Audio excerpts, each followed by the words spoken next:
Ils veulent me voir à terre, Camila répond à Athènes en marge de la finale des 50.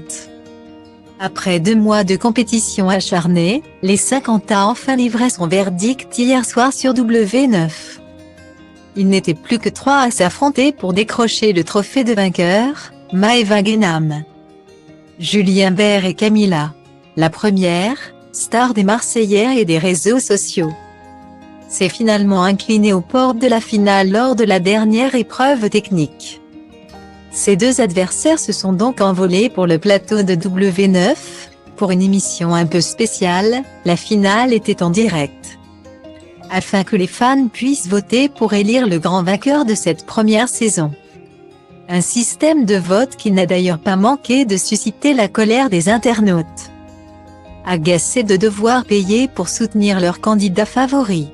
C'est finalement Julien Bert, très soutenu sur les réseaux sociaux depuis le début de l'émission, notamment suite à la tragique disparition dans sa famille, qui s'est imposé. Mais outre les messages de soutien au candidat, de nombreux internautes ont appelé à voter. Point contre Camila. Un procédé qui a grandement agacé la compagne de Noré, alors que son compagnon et elle prenaient l'avion pour assister à la finale. La jeune maman s'est lancée dans une grande explication en story Instagram. Je sais au vu de la propagation de haine contre Nono et moi sur les réseaux que c'est perdu d'avance, regrette-t-elle à quelques heures de la finale. Mes athées se sont multipliés et veulent me voir à terre, continue la jeune femme. J'ai mes faiblesses mais je reste solide. Je suis pas tombée en 5 ans et pourtant le pire est passé, lynchage permanent sur ma vie. Mon mari, mes enfants, ma famille, c'est vous dire. Donc c'est certainement pas maintenant que je vais m'écrouler, affirme Camila.